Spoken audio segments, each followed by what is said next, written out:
이제 우리 다 같이 찬송가 88장 부르겠습니다.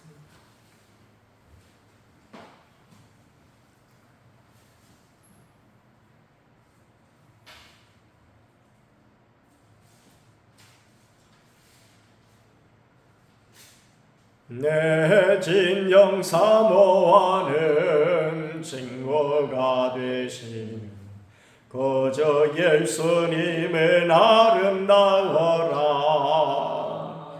산 밑에 백합하여 빛나는 새벽별 주님 영원할 길 아주 없도다.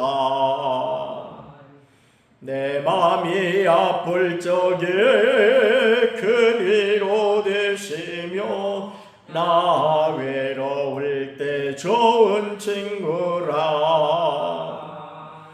저는 저 산 밑에 백합 빛나는 새벽별 이 땅 위에 비길 것이 없도다.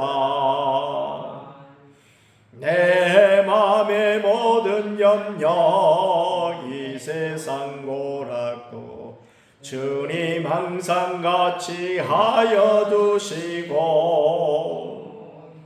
시험을 당할 때에 악마의 계교를 즉시 물리치사 나를 지키네. 온 세상 날 버려도 주 예수 안 버려 끝까지 나를 돌아보시니. 저는 여산 밑에 백합 빛나는 새벽별 이 땅 위에 비길 것이 없도다. 내 맘을 다하여서 주님을 따르면 길이 길이 나를 사랑하리니. 멀벌이 두렵지 않고 창검도 겁없네. 주는 높은 산성 내 방패시라.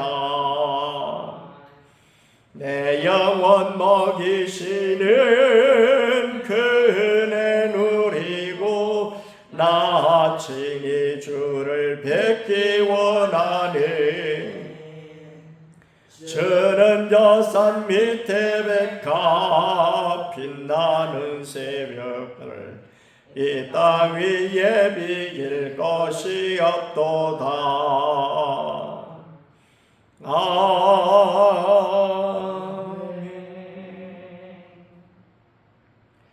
이제 우리 다 같이 신앙 고백 드리겠습니다. 전능하사 천지를 만드신 하나님 아버지를 내가 믿사오며 그 외아들 우리 주 예수 그리스도를 믿사오니 이는 성령으로 잉태하사 동정녀 마리아에게 나시고 본디오 빌라도에게 고난을 받으사 십자가에 못 박혀 죽으시고 장사지 사흘 만에 죽은 자 가운데서 다시 살아나시며 하늘에 오르사 전능하신 하나님 우편에 앉아 계시다가 저리로서 산 자와 죽은 자를 심판하러 오시리라. 성령을 믿사오며 거룩한 공예와 성도가 서로 교통하는 것과 죄를 사하여 주시는 것과 몸이 다시 사는 것과 영원히 사는 것을 믿사옵나이다. 아멘. 89장 부르겠습니다. 샤론의 꽃 예수 나의 마음에 거룩하고 아름답게 피소서. 내 생명이 참 사랑의 경계로 간대 마다 풍년하게 하소서. 예수 샤론의 꽃 나의 마음의 사랑으로 피소서. 샤론의 꽃 예수 이 세상에서 어느 꽃과 비교할 수 있으랴. 나의 삶의 한결같은 은혜와 사랑으로 가득하게 하소서. 예수 샤론의 꽃 나의 마음의 사랑으로 피소서. 샤론의 꽃 예수 모든 질병을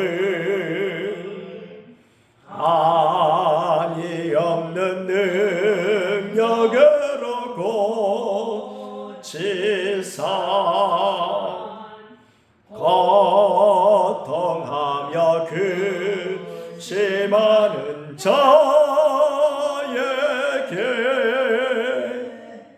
크신 힘과 소망 내려주소서. 예수 샤론의 꽃 나의 마음의 사랑으로 피소서. 샤론의 꽃 예수 길이 피소서. 저의 영광이 땅 위에 가득해 천하 만민 주님 앞에 엎드려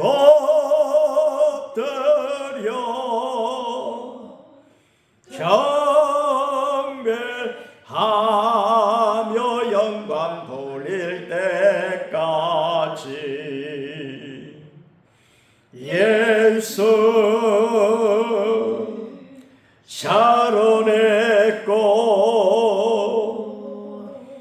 나의 마음의 사랑으로 피소서. 이제 우리 다 같이 한 목소리로 기도드리실 때에 나라와 민족을 위해서 또 우리 교회 새벽기도회 전동참과 성령 충만함과 태신자를 위해서 또 육신의 약한 심령들과 제자훈련과 범사에 감사하기 위해서 우리 목사님을 위해서 함께 기도드리겠습니다. 자비롭고 거룩하신 하나님, 그것도 놀라우신 은혜와 사랑을 중심으로 감사드립니다. 변함없는 사랑으로 오늘도 저희들 새벽을 깨워주시어 주님 앞에 귀한 시간 드릴 수 있도록 은혜 베풀어 주시오니 중심으로 감사드립니다. 참으로 좋으신 우리 아버지 하나님, 부족하게 오심이라도 연약한 저희들을 긍휼히 여기시고 불쌍히 여기셔서 이 마지막 때에 믿음을 더하여 주시고 또한 늘 항상 함께하여 주셔서 우리 하나님 은혜 가운데 날마다 승리하는 삶이 되어지도록 역사해 주시기를 원하옵나이다. 무엇보다 우리나라를 긍휼히 여기시고 불쌍히 여기셔서 대통령을 비롯한 유정자들에게 하나님을 두려워하고 그리고 또한 국민을 사랑하는 마음을 더하여 주시고 주께서 저들 위해 지하 명철을 더하여 주셔서 이 국내적으로 산적한 문제들이 있는 가운데 이것들을 잘 서로 헤쳐나갈 수 있도록 은혜 베풀어 주시기를 간절히 빌고 원하옵나이다. 이 땅에 세워주신 교회들을 기억하시사 모이기 힘쓰고 기도하기 힘쓰며 서로 사랑하고 복음을 전하기 힘쓰는 복된 교회들이 되게 하여 주옵소서. 우리 늘 사랑교회 새벽을 깨워주시어 하나님을 가까이하며 주님 앞에 부르짖고 간구드리게 될 때에 주께서 온 심령들에게 성령의 충만함을 더하여 주셔서 날마다 전개되는 영적인 싸움 가운데 늘 승리하게 하옵시고 우리에게 맡겨주신 사명을 따라 살아가는 사명자들이 되어줄 수만 있도록 은혜 위에 은혜를 더하여 주옵소서. 자신과 가정과 자녀들과 교회 하나를 위하여 간구드릴 때에도 주 친히 응답해 주시기를 원하옵나이다. 무엇보다도 우리의 태신자를 위하여 간절히 간구드릴 때에 주께서 그 기도를 들으시옵시고 태신자 가운데 역사하셔서 저들이 속히 주님의 전에 나와 주님을 영접하고 이제도 어떠한 생명을 얻되 더 풍성히 얻는 귀한 은혜의 역사가 있게 하여 주시옵소서. 60년 약간 60명들을 위하여 기도합니다.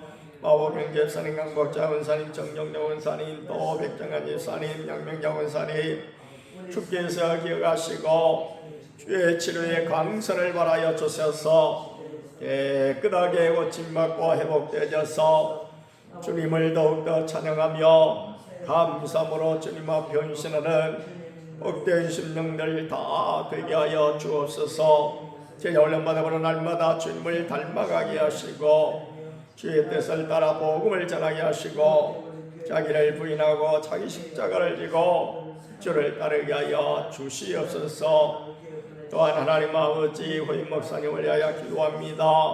참으로 주님의 마음에 꼭 드는 귀한 종이여 기도하기 힘쓰는 복된 종이여 하나님과 교회 성도를 뜨겁게 사랑하고 큰 비전을 가지고 열정적으로 일하는 복된 목사님 꼭 보내주시기를 간절히 빌고 원하옵나이다. 오늘 한 날도 주님 은혜 가운데 승리케 하여 주옵소서. 감사를 드리올 때 우리 구주 예수님의 이름으로 기도하옵나이다. 아멘. 요한복음 21장 1절 말씀입니다. 그 후에 예수께서 디베랴 호수에서 또 제자들에게 자기를 나타내셨으니 나타내신 일은 이러하니라. 시몬 베드로와 디두모라 하는 도마와 갈릴리 가나 사람 나다나엘과 세베대의 아들들과 또 다른 제자 둘이 함께 있더니 시몬 베드로가 나는 물고기 잡으러 가노라 하니 그들이 우리도 함께 가겠다고 나가서 배에 올랐으나 그날 밤에 아무것도 잡지 못하였더니 날이 새갈 때에 예수께서 바닷가에 서셨으나 제자들이 예수이신 줄 알지 못하는지라. 예수께서 이르시되 얘들아 너희에게 고기가 있느냐? 대답하되 없나이다. 이르시되 그물을 배 오른편에 던지라. 그리하면 잡으리라 하시니 이에 던졌더니 물고기가 많아 그물을 들 수 없더라. 예수께서 사랑하시는 그 제자가 베드로에게 이르되 주님이시라 하니 시몬 베드로가 벗고 있다가 주님이라 하는 말을 듣고 겉옷을 두른 후에 바다로 뛰어내리더라. 다른 제자들은 육지에서 거리가 불과 한 50칸쯤 되므로 작은 배를 타고 물고기 든 그물을 끌고 와서 육지에 올라보니 숯불이 있는데 그 위에 생선이 놓였고 떡도 있더라. 예수께서 이르시되 지금 잡은 생선을 좀 가져오라 하시니 시몬 베드로가 올라가서 그물을 육지에 끌어올리니 가득히 찬 큰 물고기가 153마리라. 이같이 많으나 그물이 찢어지지 아니하였더라. 예수께서 이르시되 와서 조반을 먹으라 하시니 제자들이 주님이신 줄 아는 거로 당신이 누구냐 감히 묻는 자가 없더라. 예수께서 가셔서 떡을 가져다가 그들에게 주시고 생선도 그와 같이 하시니라. 이것은 예수께서 죽은 자 가운데서 살아나신 후에 세 번째로 제자들에게 나타나신 것이라. 아멘. 이제 제자들이 다 고향으로 가가지고 지금 그들이 갈릴리 호수 근처에서 이제 있는 그런 장면입니다. 오늘 그 후에 예수께서 티베리아 호수에서 이렇게 말씀하셨는데, 갈릴리 호수가 크다 보니까 예를 들어서 서쪽에서 부르는 이름과 동쪽에서 남쪽에서 부르는 이름이 조금씩 다 달라가지고 어느 쪽에서는 갈릴리 호수라고, 일반적으로는 우리 성경에 갈릴리 호수라고 나와 있죠. 그런데 또 어느 성경에 보면 게네사렛 호수라고도 나와 있거든요. 그 다음에 오늘 여기 와 보면 티베리아 호수 이렇게 나와 있어요. 그래서 똑같은 호수인데 이 호수가 크다 보니까 이쪽 동네에서는 자기들이 그렇게 불렀고 저쪽 동네에서는 또 이렇게 불렀고, 이렇게 이름이 다르지만은 사실은 같은 호수입니다. 거기에 부활하신 주님이 나타나셨던 것이죠. 그 나타나셨을 때의 그 상황이 어떠했느냐? 그 지금 제자들이 많이 모였습니다. 베드로도 있고 도마도 있고 나다나엘, 그리고 또 야고보와 요한, 이렇게 여러 명이 있는데 그때에 베드로가 나는 물고기 잡으러 가노라 하고 갔다는 거예요. 이 얘기는 무슨 얘기입니까? 사도로 부름을 받아서, 예수님의 부름을 받아서 3년 동안 훈련받고 교육받고 예수님과 함께 생활하던 이들이 그야말로 예수님이 십자가를 짊어지고 돌아가실 때에 다 흩어졌죠. 그리고 3일 만에 부활하셨으나 그들이 주님의 부활을 온전히 잘 받아들이지 못하고 그야말로 긴가민가한 그와 같은 상황 가운데서 그들의 믿음이 떨어져 가지고 다 자기 본업으로 지금 돌아가 버렸다, 그런 얘기입니다. 그래서 원래 베드로가 고기 잡는 사람이었기 때문에 지금 나 고기 잡으러 가겠다, 이제 예수님 제자를 떠나가지고 지금 예수님도 계시지도 않은 것 같고 자기들 생각에, 그래서 그야말로 지금 부름받은 것과 같은 사람들이 다 본래의 직업으로 지금 복귀를 해버렸다라는 것을 보여주고 있습니다. 거기가 갈릴리 호수는 호수가 맑기 때문에 낮에는 고기를 못 잡는다고 합니다. 이날 같으면은 물고기들이 워낙에 물이 맑으니까 그 물을 내리면은 그 물이 내려오는 것을 보고 다 도망가 버려요. 그래서 밤에 고기를 잡는다고 합니다. 그래서 밤에 지금 고기를 잡는데 아무것도 잡지 못했다 그랬어요. 그날 밤, 바로 그날 밤 아무것도 잡지 못했습니다. 그리고 이제 이튿날 날이 새어갈 때에 예수님께서 바닷가에 서 계셨는데 아무도 알아보지 못했어요. 그러니까 이것은 그야말로 영적인 눈이 흐리다 보니까, 믿음이 없다 보니까 예수님을 알아보지 못한 거예요. 그럴 때 예수님께서 얘들아 너희에게 고기가 있느냐 라고 물으시니까 제자들이 없나이다. 그때 예수님께서 그물을 배 오른편에 던져라, 그리하면 잡으리라. 자, 예수님께서 고기를 한 마리도 잡지 못한, 밤새껏 그물질을 했지만 헛구문질을 한 이와 같은 제자들에게 배 오른편에 던지라, 그리하면 잡으리라, 이렇게 하셨을 때에 제자들이 던졌다고 그랬어요. 그 말씀에 의지해서 던졌어요. 그랬더니 물고기가 많아 그물을 들 수 없더라.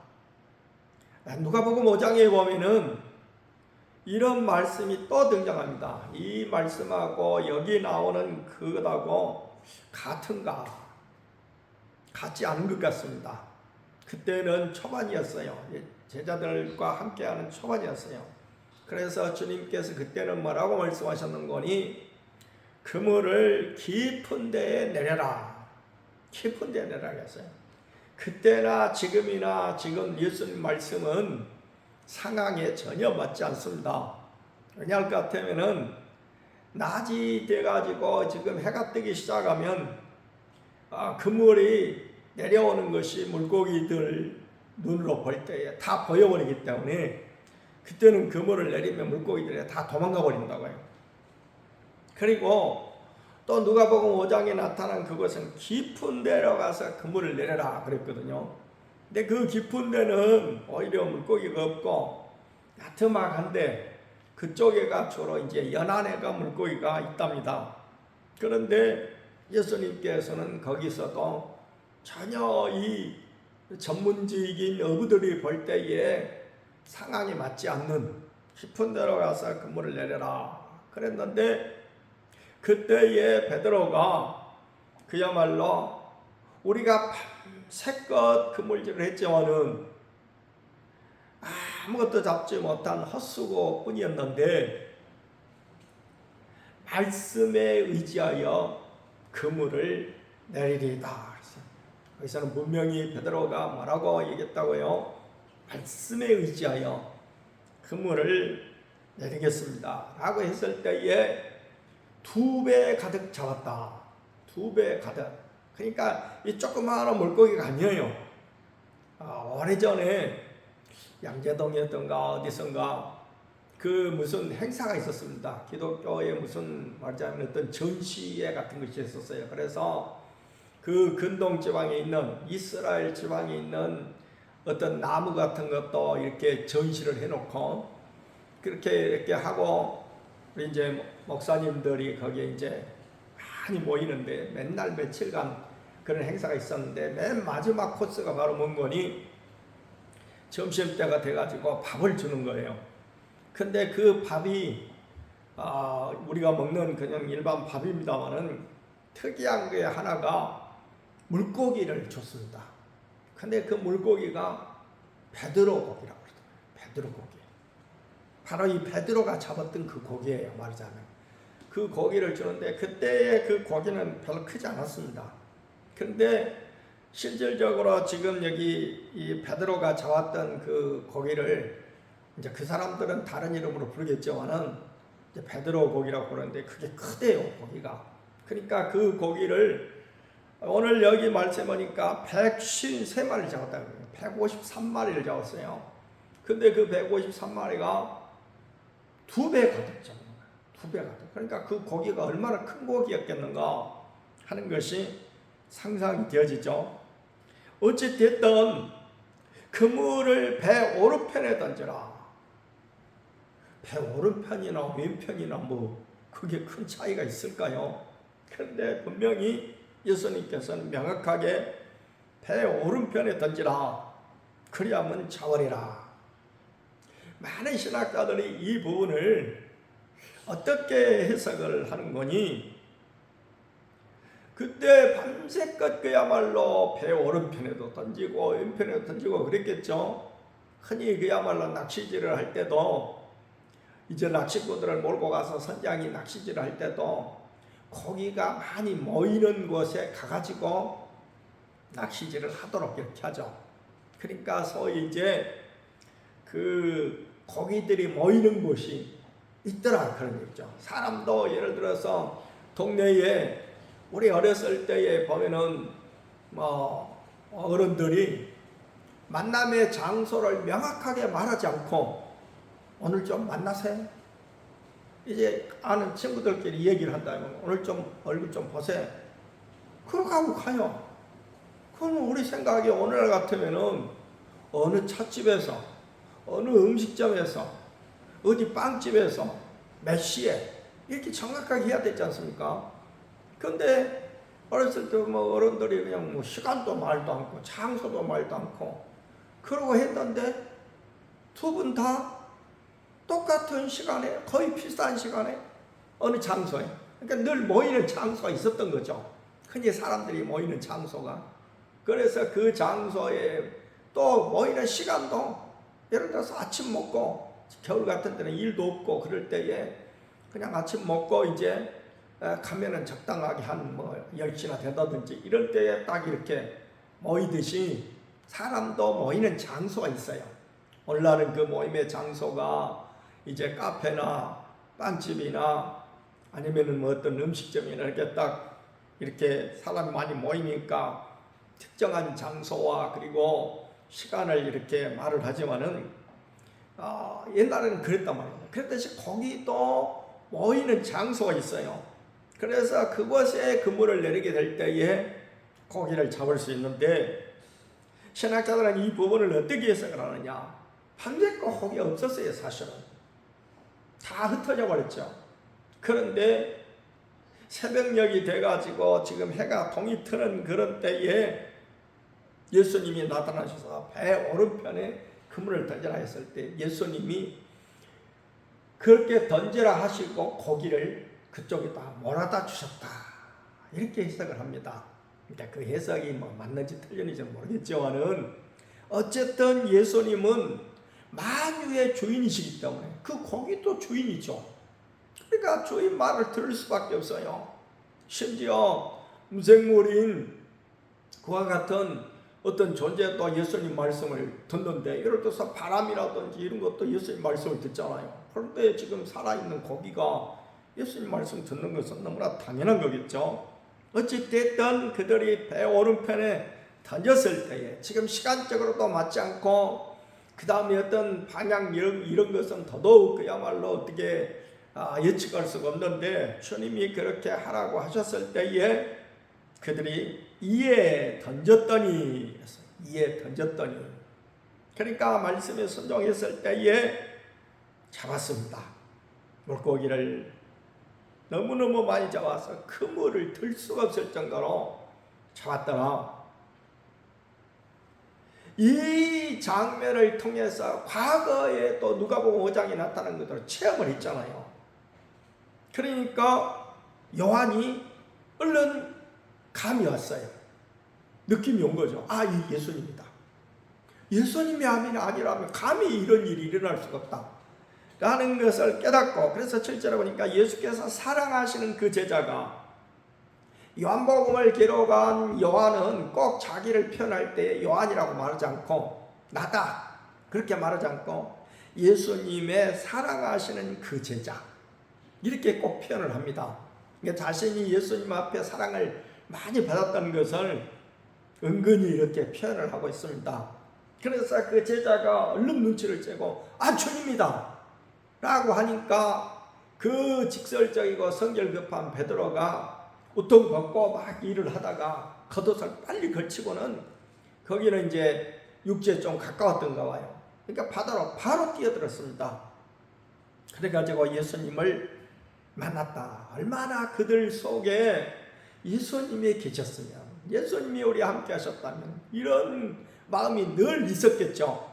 근데 예수님은 돌아가셨다, 십자가에서 라는 그런 의식이 이미 부활하시고 몇 번을 보이셨음에도 불구하고 지금 부활에 대한 그와 같은 믿음이 없습니다. 확신이 없어요. 그렇기 때문에 지금 예수님이 자기들 가운데 계시지 않다라고 생각됐기 때문에 그들은 자기 본업으로 돌아가 버렸는데, 예수님이 그 현장에 나타나셔서 요한이 예수님이다 라고 하니까 베드로가 바로 뛰어내려가 가지고 예수님을 맞이했는데, 그때에 예수님께서 숯불을 피워놓고 거기다가 생선도 올렸고 떡도 있더라 그랬습니다.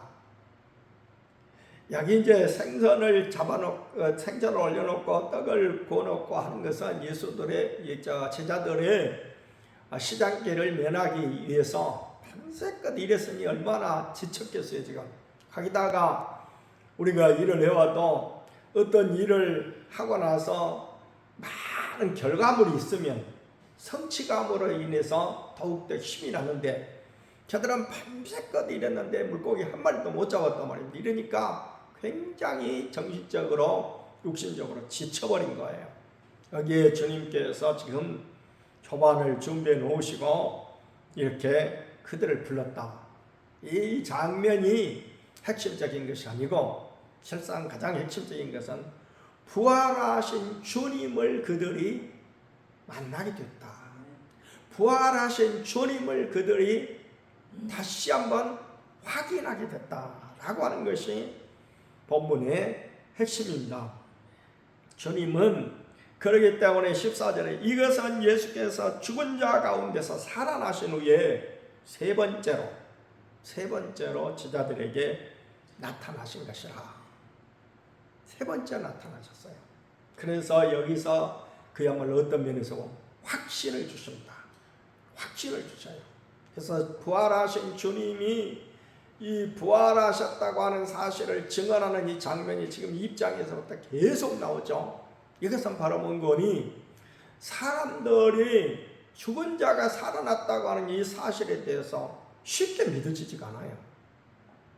우리는 이런 사실들이 이미 역사상 있었기 때문에 말씀을 보고 믿지만은 그러나 이게 그때 당시에는 쉽게 믿어지지 않는다고요. 그렇기 때문에 제자들마저도 잘 믿지 못하게 될 때 주님께서 계속적으로 그들에게 이 부활의 믿음을 가질 수 있도록 계속 나타나셔서 그야말로 제자들에게 보이셨다.